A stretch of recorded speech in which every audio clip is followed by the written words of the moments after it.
you were getting some information that there was some confrontation that was happening elsewhere. Were you able to get to the bottom of that?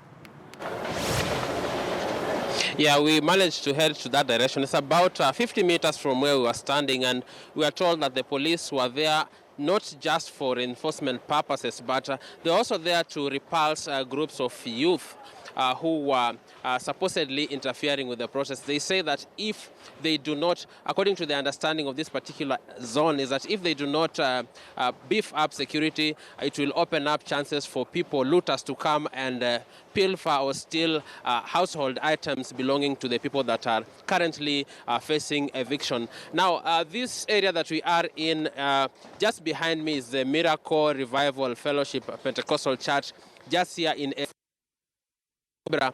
And the bulldozer that was doing the work of demolishing structures has just gotten stuck.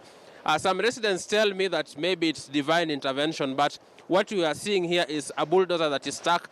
The area looks like we have some latrines there, so it must have ventured into a pit latrine zone. So right now, officials from the National Youth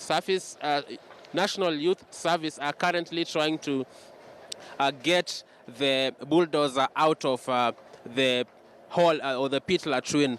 But we have also been speaking to some people from this area to tell us if this situation was something that they saw coming. Kindly tell us, what's your name? Do you stay here? Yes, my name is Lewis. I'm not staying within the rally, but I have a friend of mine who was staying along, so I came to rescue him because he was not around. Okay, so you're giving us insights that if you hear your friend has been evicted, this is the modus operandi of this area. You come to their rescue. Now, there have been stories that we've heard concerning people being allocated alternative houses in the slum upgrading system, but they let out those houses to other people. Yes, that's true, because along the rail, the houses which was built was actually so two people are being evicted, so they were supposed to be removed from this area along again to the new one.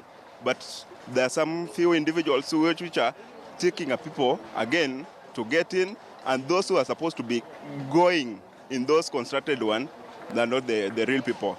Let us look at the mathematics of Nairobi. We know that rents are usually very high. Now, let me get the comparison from you. How much do they pay in these Mabati structures compared to what they were supposed to pay in the upgraded houses? Or in upgraded houses, they were not supposed to be paid rent. But in this Mabati, those who welcome them, they were charging them around 2,000 to 1,500, 2,500. So is that the charges for the new houses? How are they? Are they bed sitters, one bedroom, two rooms? Oh, the new rooms are bed sitters. Yeah. Bed sitters. And what's the cost? Around 6,000. So newcomers are paying 6,000 shillings so that they can occupy those houses, while the real owners are paying 2,000 back in the Mabati structure? Yes, that's exactly. Now, we also heard about other people being allocated those houses as opposed to the real people that were supposed to relocate. Yes, that's the truth. That's the truth of the matter. The people who were supposed to be relocated to those houses are not the real people. Yeah. Does it happen that not everyone will find a friend to move in this situation? Does it happen that some people will be left out? Have you seen that happen in the past? Yes, that's exactly. There are a lot of people who still remain outside because they have nowhere to go to, because the houses are already occupied. Yes. Okay, thank you very much for your time.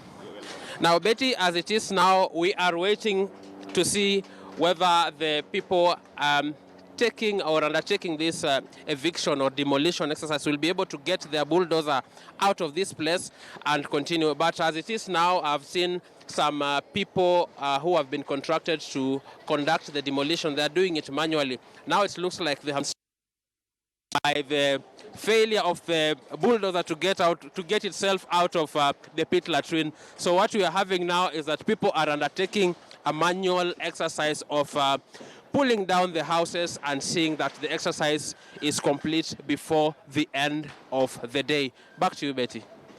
All right. Mark Namasa, quite an interesting turn